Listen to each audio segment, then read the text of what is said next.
Now, we will discuss this more in depth on Wednesday when we talk about Project 2025, Agenda 47, and executive orders.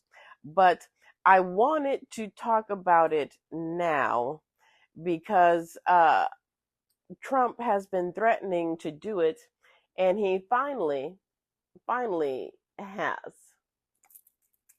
Let me back up.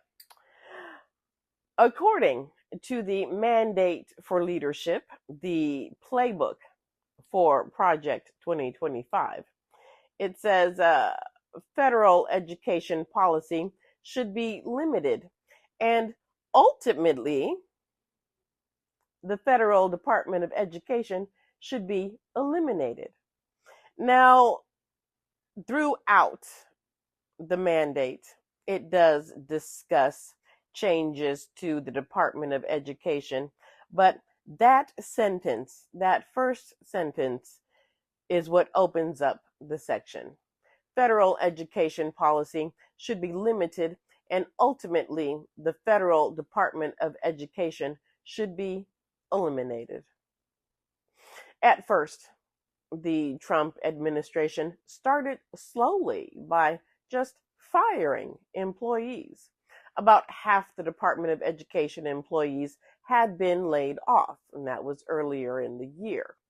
In March, they laid off another, 1,300 employees, including the entire staff in 7 of the 12 regional civil rights offices. Yeah, they did.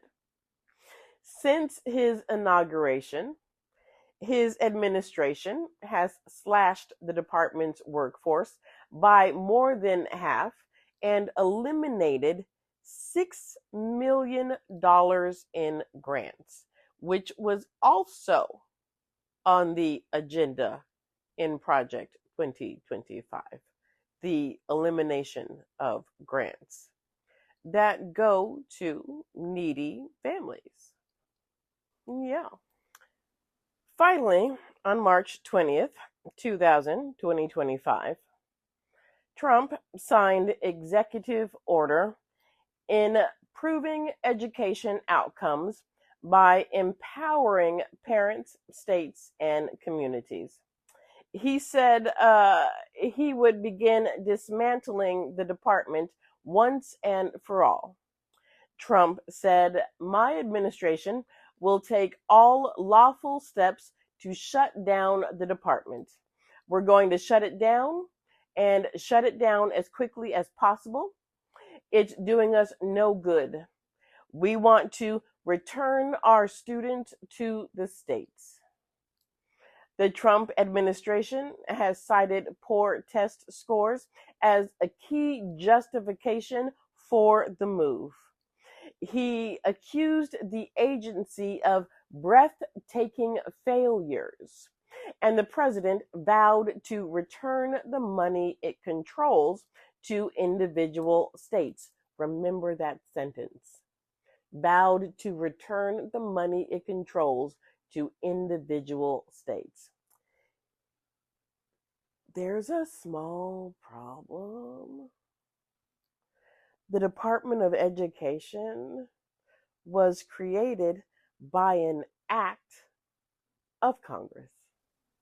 The department began operating May 1980 after being created. It was created after the Department of Health, Education, and Welfare was split into two. Okay, it was split into two, creating the Department of Education and the Department of Health and Human Services. And it was done by the Department of Education Organization Act, which was signed by President Jimmy Carter. Okay. Now, I don't know if we've discussed separation of powers yet, but let's sound this out, shall we? Okay.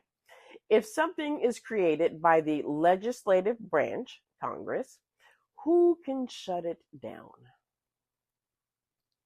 You are correct. The legislative branch.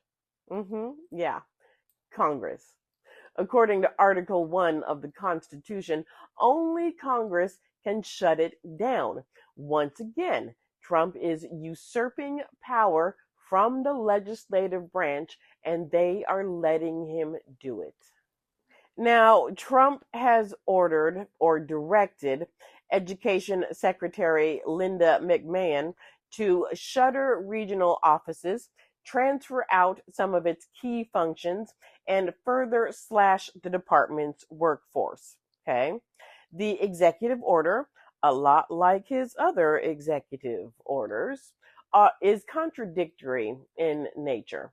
On one hand, it tells her to facilitate the elimination of the agency. And on the other hand, she is mandated to rigorously comply with the federal law. But once again, federal law says that only Congress can shutter the Department of Education. Okay? Now, Trump has indicated that he might press lawmakers to vote on ending the Department of Education with a crazy, wild hope that Democrats would join Republicans in supporting the department's elimination. However, Democratic support seems very unlikely. You think? Yeah. And in the last session of Congress, 1/4 of House Republicans voted against the measure that would have eliminated the agency. Like, he's not getting Democrats and he's not getting 1/4 of the Republicans. What is he thinking? What is he thinking? Anyways, I digress. I think it was this past Thursday that Trump said that the department would continue to provide critical functions that are required by law, such as administration of federal student aid, including loans and grants, as well as funding for special education and districts with high level of student poverty. According to Project 2025, they want to get rid of those. The department would also continue civil rights enforcement. This is according to White House officials. But according to Project 2025, they want the civil rights enforcement moved to the DOJ. Now, lawyers for supporters of the Education Department anticipated that they would challenge Trump's order by arguing that the administration had violated the Constitution's separation of powers clause, which he did, and the clause requiring the president to take care that federal laws are faithfully executed. It's called the Take Care Clause, and he has. I'll end with this. The department's federal funding ensures that all children, regardless of who they are or which zip code they are born in, can achieve a quality education. Without the Department of Education, many of our kids will be left behind, unable to receive the education they need and deserve. This is coming from Democratic lawmaker Rashida Tlaib of Michigan. She continues, without the Department of Education, no one will be left to ensure civil rights laws are enforced in our schools. And that's the point, isn't it?